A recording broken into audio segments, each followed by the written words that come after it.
Alors, Tnatan. Zéou Tano Shalachnaï. Tu l'as? commencez juste 2 secondes, le temps que se mette. Un petit problème. Commencez à Absadine, parce que Oui. j'ai un petit problème d'enregistrement. Ah, alors Tnatan. Zéou Tano Shalachnaï. C'est ça le tanour de Achnai.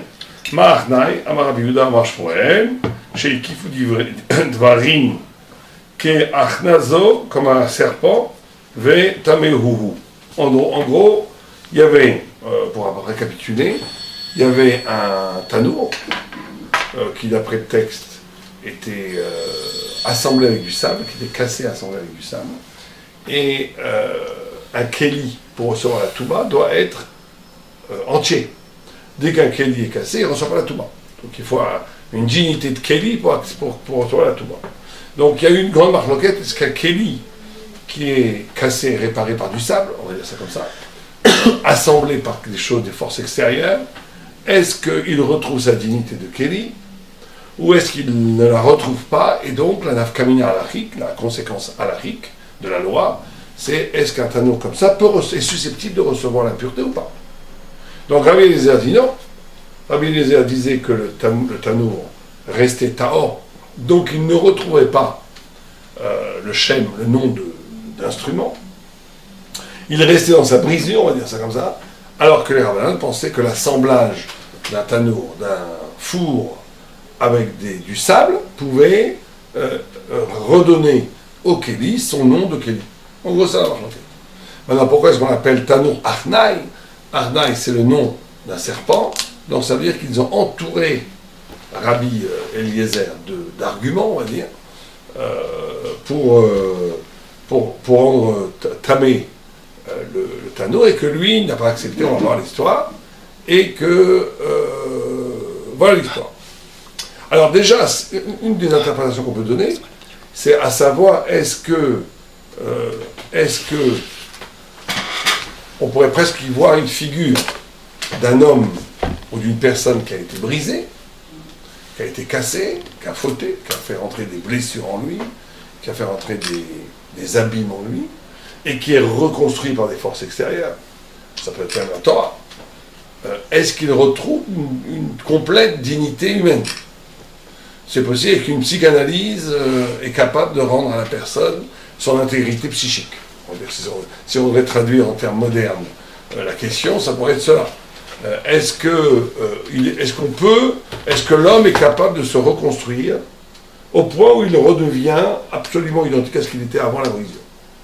Il ne cherche pas à être identique, il cherche à évoluer de ses brisures, ça peut le même Oui. parfaire. Oui, tout à fait. Mais est-ce que quelqu'un qui aurait fait cela, est-ce qu'il retrouve un Shem Kelly? Rabbi Eliezer, à première vue, dit non. Que la brisure sera toujours présente, il y aura toujours quelque chose d'imparfait, de cassé. Et les rabbins qui sont plus optimistes diront oui, qu'on peut arriver à une plénitude, mais à partir de la brisure. Mais en tous les cas, la Gemara elle continue. La Gemara elle dit qu'il y a eu de grandes discussions. Ma'achnai, de el lomar sheshem atanur kar'u, o shem balabay kar'u, de manav kamina. Bon, alors ça c'est une exégète simple. Le Maral nous dit pourquoi est-ce que la Gemara est obligée d'interpréter allégoriquement le nom de Tanour.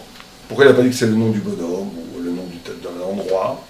Parce qu'il nous dit tout simplement que Ennaf Kamina, la Gemara ne s'amuse pas à te donner des lieux, des noms de lieux ou des noms de personnes s'il n'y a pas d'enseignement. Donc le seul enseignement qui nous reste, c'est le fait qu'ils ont entouré ces paroles comme un serpent. Alors, ce qui s'est passé après, il n'y a pas tout le texte ici. La Gemara nous dit que Rabbi Eliezer a répondu à toutes les questions. Oui. Au niveau de la maîtrise du savoir, il serait presque acceptable que Rabbi Eliezer avait raison de tous les autres rabbinim. Et pourtant, ils n'ont pas accepté. Là, ils n'ont pas accepté. Non, ah oui, tu as raison, on va dire directement le texte avant de voir le commentaire. Donc, ils n'ont pas accepté. Il est écrit dans la Gemara ici. Voilà. Natan, Khatrou Chuliot, il a fait des briques. Venatan Chol ben Achulia, les Chulia, Rabbi Eliezer Metaech, Rabbi Eliezer. Ok. זהו תנור של אחדאי. מה אחדאי? אמר רבי יהודה, אמר שמואל, שהקיפו דברים כאחדאי. זו בית ימי, הוא לא rendu ta Tana, באותו יום השיב רבי אליעזר כל תשובות שבעולם. Parce que c'est incroyable déjà. Rabbi Eliezer a répondu à toutes les questions. Donc ils auraient dû dire oui. Ils auraient dû dire t'as raison. Puisqu'il a répondu à toutes les objections que les Chachamim ont fait, Velo Kiblo, ils n'ont pas accepté. Donc déjà on a une interrogation ici. C'est pourquoi est-ce que, alors qu'il a répondu à toutes les questions, ils n'ont pas accepté. Comme si Rabbi Eliezer représentait une configuration de la Torah qui a bien entendu sa cohérence absolue, qui a sa vérité absolue, mais que les Chachamim ne voulaient pas accepter. Il y aurait donc une sorte ici, non pas de lutte sur une position purement halachique du Tanur Shalachnai, mais il y aurait une lutte sur quelle Torah doit prévaloir au Sanhedrin. Certains veulent dire que Rabbi Eliezer, c'est la réincarnation de Moshe Rabbeinu, justement, d'une Torah divine. C'est un Beth Shammai, il a été mis, après on verra la fin de cette histoire tragique, il a été mis en Chem. Et certains disent qu'il était dans le Rachid dit très souvent qu'il était fait partie de l'école de Shammai. Or, Shammai, c'est Shamaïm, c'est le ciel, Hillel. C'est-à-dire qu'il y aurait deux façons de comprendre la parole de Dieu. Une façon qui réintroduirait dans le cerveau humain, dans la conscience humaine, dans l'intelligence humaine, une dimension verticale, sans concession, ou plutôt sans humaniser la pensée. Autant se peut. Qu'il y aurait une possibilité d'introduire une dimension quasiment divine de la pensée dans la halakha et dans la façon dont on peut interpréter la Torah.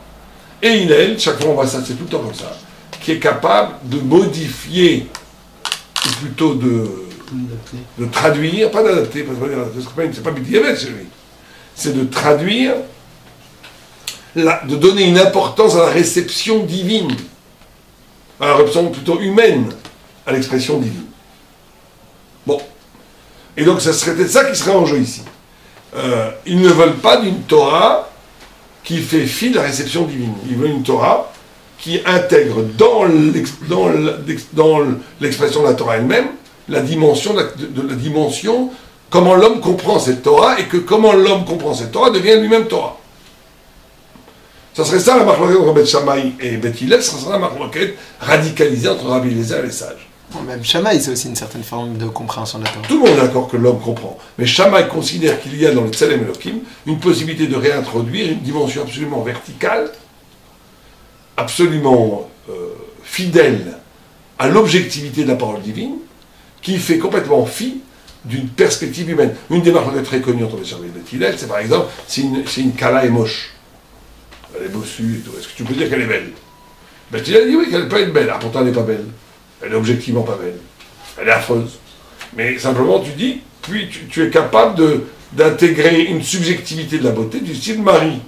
L'a épousée, c'est qu'il lui trouve quelque chose.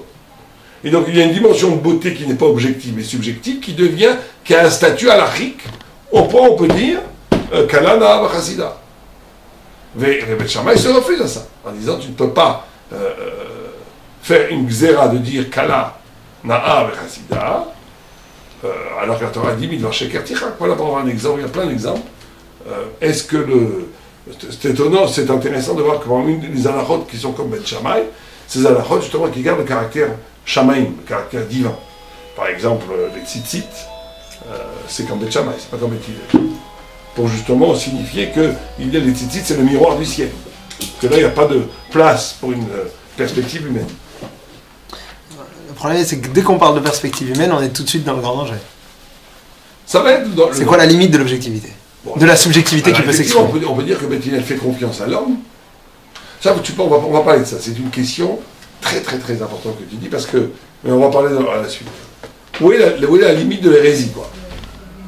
On va voir que ce texte donne une place à l'interprétation humaine radicale.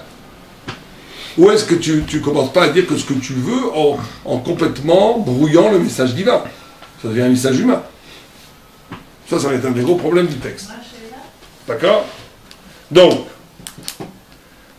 à la fin, on va continuer sur ce texte, et après on verra. Au bout d'un moment, au bout d'un moment, donc, personne n'a accepté ces arguments. Alors, à Marlène, Rabbi Eliezer dit, Im alacha kamoti, si l'alacha est comme moi, Harouv ze ochia, que ce caroubier, on le prouve. Neka harouv im komo me'ama. Le caroubier s'est déplacé de 100 coudées, un miracle. Le caroubier s'est arraché et a volé, a plané dans l'air pendant 150 mètres. Mais à Marley, Arba Meotama, il y en a qui ont dit 400 coudées, c'est-à-dire 200 mètres. À Moulo, ils ont dit En Melim, Raya, Minachaou. On n'apporte pas une preuve du caroubier. Alors qu'est-ce qui se passe ici? Quel est le. Avant de voir ce que dit le Maral, quand on voit le paradis de Tzrak, et quand on voit, excusez-moi, le En Yaakov, les commentateurs de En Yaakov, qu'est-ce que c'est que cette histoire? Qu'est-ce que ça veut dire qu'il prend un caroubier, qui fait voltiger le caroubier pendant 100 ou 400, que c'est une discussion 100 ou 400, pour prouver qu'il a raison, et que eux, ils disent on n'appelle pas une preuve de caroubier. Alors, il y a une explication, on va voir si elle est reprise par le Maral, qui est donnée dans la Yaakov, qui veut dire qu'en réalité, le Rabbi Eliezer est tout à fait conscient qu'il y a un principe qu'on va d'après la majorité. Or, comment as-tu pu tenir de ne pas accepter le jugement de la majorité en concevant que seul il pouvait créer un antécédent de la loi alors qu'on a un principe dans la Torah, Ahare Rabim La'atot, tu vas d'après la majorité. D'accord? En vérité, ce que disent les commentateurs de la Yaakov, ils disent parce que le sang, c'est pas aléatoire. Le sang, c'est comme les 100 années de Abraham, après qu'il ait eu 75 ans, où il y a eu la révélation. Et les 400, c'est par rapport à Adam Arishon. Ça veut dire ce que veut dire Eliezer, c'est vrai qu'on va d'après la majorité. Mais le but de la majorité, c'est d'essayer de dévoiler la totalité du vérité. Pourquoi est-ce qu'il y a besoin d'une majorité? Un multiple. Le multiple n'a pas de valeur en soi. Le multiple a une valeur pour donner toutes les facettes d'une vérité pour arriver à l'unité. C'est pour ça qu'il y avait 70 sages, 71 sages, comme les 70 nations. Parce que c'est pour ça qu'on appelle le Sanhedrin les Chaverim. Ça veut dire qu'il y a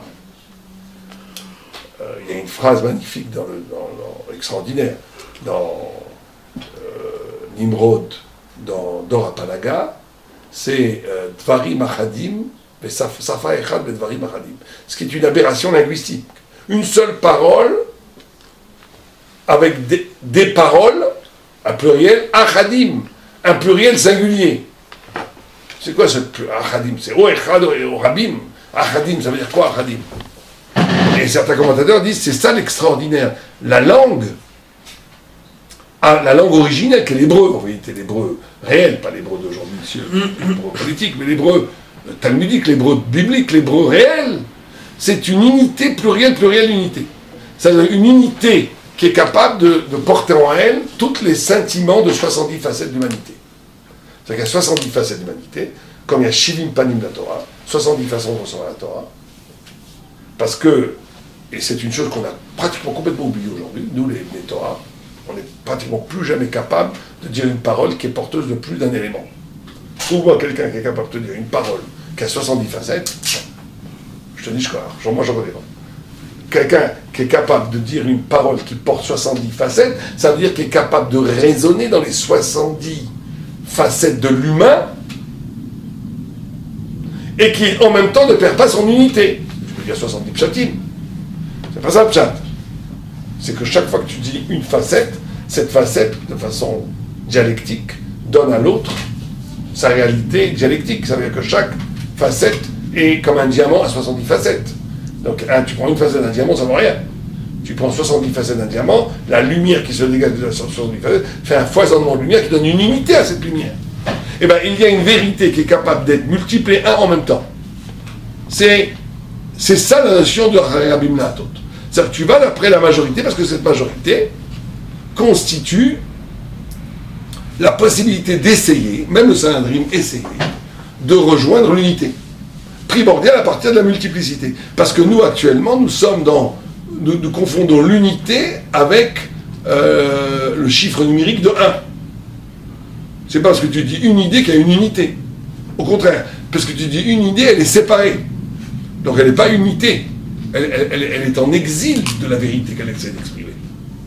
La vérité absolue ontologique est capable de dire une unité absolue, un peu ce que le Gaon de Vilna sait faire, de montrer comme la Torah était un arbre, que les racines c'était la Kabbalah, le Talmud le tronc, les branches la Halacha, le Moussar, les feuilles, qu'il a montré, et essaie de montrer que chaque chose est dans chaque chose. Quand tu étudies la Torah, tu étudies le Talmud, quand tu étudies la Torah, et quand tu étudies la Kabbalah, tu étudies le Tchat, il arrivait à la fin de sa vie, le Gaon de Vilna, il lisait la Bible, c'est tout, il lisait le Tanakh, il lisait plus rien d'autre. Chaque mot de Tanakh, il voyait toutes les parloquettes, toute l'unité, toutes les sphères, toute la Kabbalah, tout en un multiple. C'est la vérité. À ce moment-là, tu es dans la vérité. Alors que chaque fois que tu es dans une facette isolée de la vérité, tu es dans une option, tu es dans une opinion presque. Tu n'es pas dans la vérité. Donc, dit Rabbi Eliezer, tout ça est très bien. C'est vrai que je suis absolument d'accord qu'il faut le principe d'aller d'après la majorité. Donc, ce n'est pas du tout une idée démocratique. Comme ce que plein de gens veulent le dire, certains ignorants te disent la Torah a inventé la démocratie, pas libre, Dieu préserve. C'est pas du tout la démocratie. C'est le rabbin est garant, parce que d'après le Tosfot, même celui qui est contre la majorité devient une partie de la totalité du Beddin. Parce qu'il faut 3 personnes, par exemple, pour condamner quelqu'un. Si 2 indiquent coupable, 1 dit innocent, il est condamné. Après, il n'y a eu que 2. On dit que le Tosfot il dit que le 3e est Mévatel, dans son opposition, il participe au psaque. Un vrai psaque de Bédine est capable de te faire résonner le non de son oui. Capable de faire résonner la dimension du peut-être pas de ce qu'il affirme quand même. Dans la Torah, on n'a pas 70 explications dans chaque chose de la Torah. Chaque chose. 70 J'ai bien pas de la Torah en chaque chose. Oui, mais si limité à 70, même dans nos explications à nous, dans nos mots, on a 70. 70. Et pas plus ni moins. Ni plus ni moins. Il y a 70 facettes. On sait qu'on n'arrive pas à les cadrer d'une façon. Il y a plein de Iridat Adorot, il y a aussi une. Mais même à l'époque, ça n'a pas l'air. On n'a jamais vu, enfin, de ce que je connais, il n'y a jamais eu quelqu'un qui a réussi à faire 70 exactement de chaque. Il faudrait faire un livre, ça, pourquoi pas. Chaque passage que tu prends donne 70 pshat. Mais il faut que ce soit vrai. Parce que les 70 pshat, c'est le pshat américain, le pshat français, le pshat allemand. C'est-à-dire qu'il y a quelque chose dans la conscience allemande qui est une étincelle, qui est une facette de la Torah. Et alors, esquimaux, arabes, polonais, tout ce que tu veux. C'est pour ça, et c'est une des pshatim, d'après la Kabbalah, de l'exil d'Am Israël. Pourquoi Am Israël est exilé en plein endroit? C'est pour réussir à râper, à prendre une facette de l'humanité qui va être judaïsée dans la compréhension. Ashkenaz, Sfarad, c'est très bien.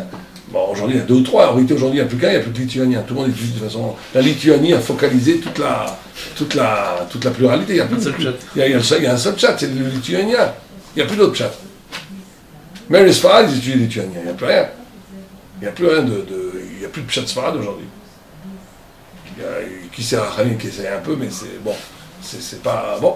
C'est très difficile. Il n'y a plus de facettes aujourd'hui, pratiquement. Et ça serait sûrement une tentative messianique d'essayer de le refaire ressurgir. Mais en tous les cas. Mais si on dit que la Torah est infinie, c'est au-delà de ces Shivim Panim la Torah ou c'est dans. Non, c'est infini parce que chaque pshat est infini. Il a un écho infini. Chaque facette n'est pas un pshat monolithique. Chaque facette, à un certain niveau, chaque facette, ce sont 70 facettes. Et ceci infiniment. Mais les 70 sont une clé interprétative absolue. Simplement, il y a une profondeur infinie dans chaque facette, et surtout, chaque facette se démultiplie elle-même en 70. Et ceci infiniment. Ça, c'est peut-être pour répondre à sa question. Comment ça répond à sa question? On dit qu'on ne voit pas, au contraire, même le premier 70. Mais on dit qu'il y a une infinité de 70. Donc, Vous dites que tous les 70 s'associent pour pouvoir remonter vers l'unité. Mais tu vois, tu as déjà un souci d'unité en termes numériques. C'est ça qui est notre problème à nous. Parce qu'en réalité, le 70, et on va voir ça, le 70, c'est pas une unité, genre j'annule le multiple pour arriver au 1. Ça, c'est ça. Le 1, il existe dans le multiple. Ça veut dire que tu trouves une unité malgré une multiple, ou plutôt le multiple et la condition d'unité. C'est des concepts très difficiles à comprendre. Mais tu peux un peu comprendre ça, par exemple, sur un exemple. Tu es un exemple stupide, mais qui a le mérite de nous faire comprendre. Tu aimes ta famille, d'accord? Tu veux fêter un grand événement, tu as été as sorti un livre, tu as été nommé rabbin, je ne sais pas savoir quoi, tu as été nommé. Un grand événement de ta vie est arrivé, une naissance, d'accord? Tu n'es pas dans l'unité de la joie si tout le monde n'est pas là. Tu vois bien qu'ici que le multiple fait que maintenant ce moment devient plein. Mais ça ne veut pas dire que sur l'unité tu ne vois que les cheveux de ta femme. Tu vois que tu vois qu'un élément. C'est qu'au contraire le multiple participe à la plénitude d'une unité. Donc c'est d'être multiple dans l'un. Le multiple est constitutif de l'unité. L'unité donne un sens aigu à toute particularité. C'est ça l'idée du... Et dans la pensée, c'est très difficile d'arriver à ça. Parce que la pensée aujourd'hui, il y a deux grandes tares dans la pensée. Il y a une première tare, c'est la synthèse. Il y a plein de livres aujourd'hui qui se créent comme ça. C'est synthétique ça. Tu fais plein de... C'est des sikoumis. Moi-même j'ai écrit un livre de sikoum. Mais c'est un livre de c'est aucun rapport avec ça. Tu apportes du multiple. Ou bien tu essayes de penser. Or, une pensée n'est une pensée valable que si elle est affirmative. Une pensée n'est une pensée que si elle affirme quelque chose. Quelqu'un qui affirme jamais quelque chose, comment tu reconnais quelqu'un qui pense ou quelqu'un qui ne pense pas? C'est quelqu'un qui affirme ou qui n'affirme pas. Quelqu'un qui ne peut jamais dire je, qui est